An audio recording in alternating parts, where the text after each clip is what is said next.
பொருட்கள் நிறைந்த வண்டியை விட வெறுமையான வண்டியை தள்ளுவது எளிது. எந்த விதி? இங்கே திணிவை பற்றி பேசிக்கிறாங்க. திணிவோட சம்பந்தமான விதி என்னது? திணிவு, விசை எல்லாம் வர விதி. எத்தனாவது விதி? ரெண்டாவது விதி. ரெண்டாவது விதியில் தான் என்ன நடக்குது? F சமன் ma என்று சொல்கிற சமன்பாடு. இங்கே என்ன சொல்கிறாங்க? எது திணிவு எங்கே குறையுதோ அதில் எங்களுக்கு ஆறுமூடுகள் அதிகமாக இருக்கும். திணிவு குறைஞ்ச இடத்துல ஆறுமூடுகள் கூடும். அதனால் எங்களுக்கு நிறைய சாமன் உள்ள வண்டியை விட சாமன் குறைஞ்ச வண்டியை தள்ளுறது லேசி. அது நியூட்டன்ட ரெண்டாவது விதி. சரியா? அடுத்த கொஸ்டின். சாலை சீராக இருந்து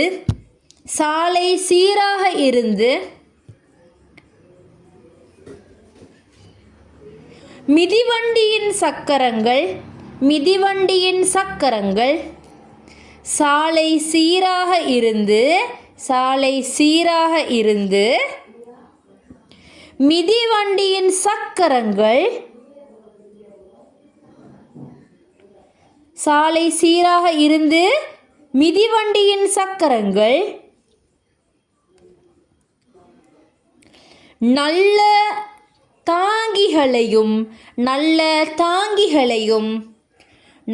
தாங்கிகளையும் எண்ணெய் பிசுக்கையும் இது மாகாணம் பேப்பர் உண்டு, அதில் உள்ள கொஸ்டின். நல்ல தாங்கிகளையும் எண்ணெய் பிசுக்கையும் கொண்டு குறைந்த உராய்வை கொண்டிருந்தால்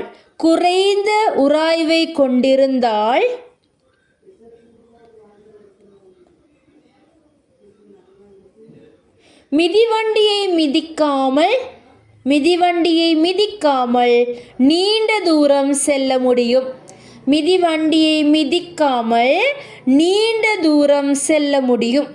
எந்த ஒரு தடையும் இல்லை இயங்குறதுக்கு. அப்போ அது இயங்கும். அது எத்தனாவது விதின்னு கேட்குறாங்க. இதை என்ன சொல்கிறாங்க?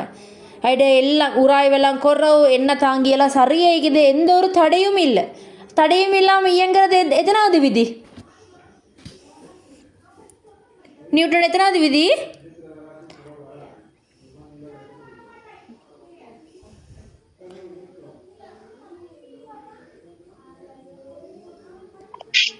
முதலாவது விதி. சரிதானே? முதலாவது விதியில் என்ன சொல்கிறாங்க? எந்த ஒரு தடையும் இல்லாட்டி இயங்குறது இயங்கும், ஓய்விழைக்கிறது ஓய்விழைக்கும். அதை தான் சொல்கிறாங்க. என்ன சரியா? அடுத்த கொஸ்டின்.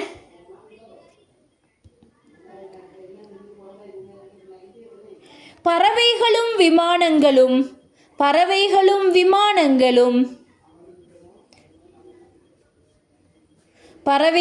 விமானங்களும் தேவையான திசைக்கு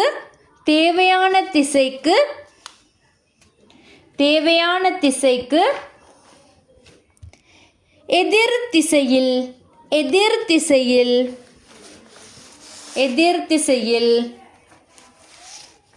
காற்றில் விசையை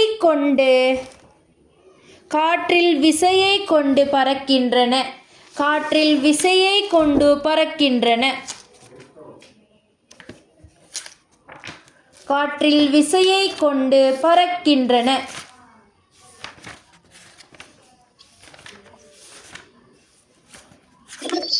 எத்தனாவது விதி? மூணாம் விதி. விளங்குது தானே? கேள்வியை பார்க்க கொள்ளையே என்ன சொல்கிறாங்க? நியூட்டன்ட மூணாவது விதி எந்தைய சொல்லுது? ஒவ்வொரு தாக்கத்துக்கும் எதிரான மரத்தாக்கம் விகிதம். கொஞ்சம் பார்த்துக்கிறீங்களா? ஏரோப்ளேன் எல்லாம் இப்படி தான் இடம் சேர வைக்கும்.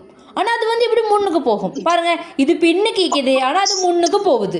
அதான் சொல்கிறாங்க. பின்னுக்கு முன்னுக்கு வைக்கிறது என்ன விதி? நியூட்டன்ட மூணாவது விதி. எதிராகிறது. சரியா? அடுத்தது ஹெலிகாப்டர்கள்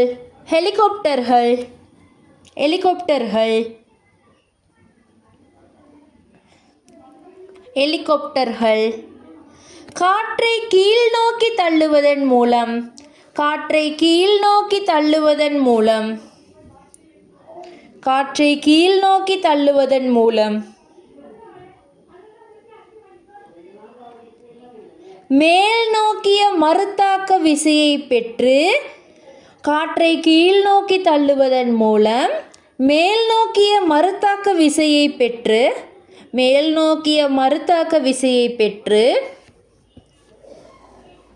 மேலே எழும்புகின்றன.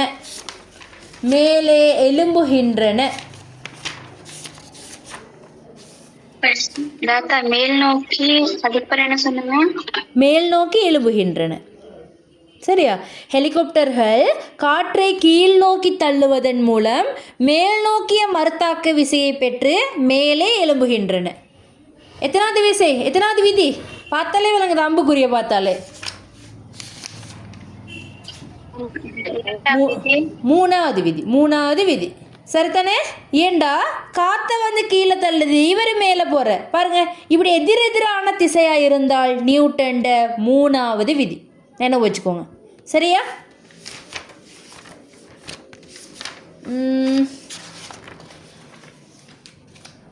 அடுத்தது ஒரு பாசிட்டிவ் கொஸ்டின் முடிஞ்சு.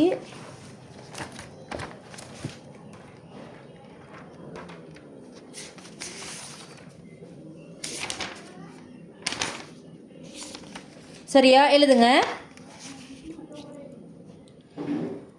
4 கிலோகிராம் திணிவுள்ள பொருள் 4 கிலோகிராம் திணிவுள்ள பொருள்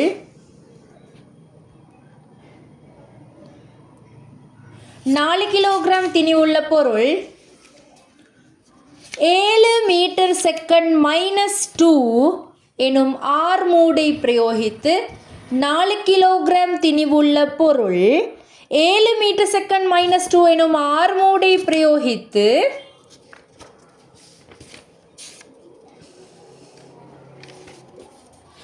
4 கிலோகிராம் திணிவுள்ள பொருள் 7 மீட்டர் செகண்ட் -2 எனும் ஆர் மூடை பிரயோகித்து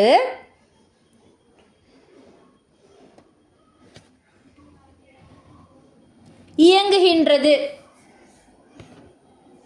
இதில் ஏற்படும் விசை யாது? விசைக்கான சமன்பாடு தெரியும் தானே? F = ma. அதில் போட்டு செய்யுங்க. விசை கேள்வி, திணிவு தந்திக்குது, ஆர் மூடு தந்திக்குது. உங்களுக்கு ஆப்ஷன்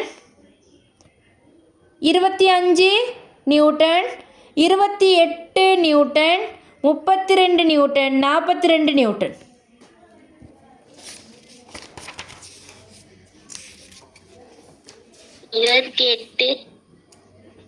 வேற என்ன ஆன்சர்?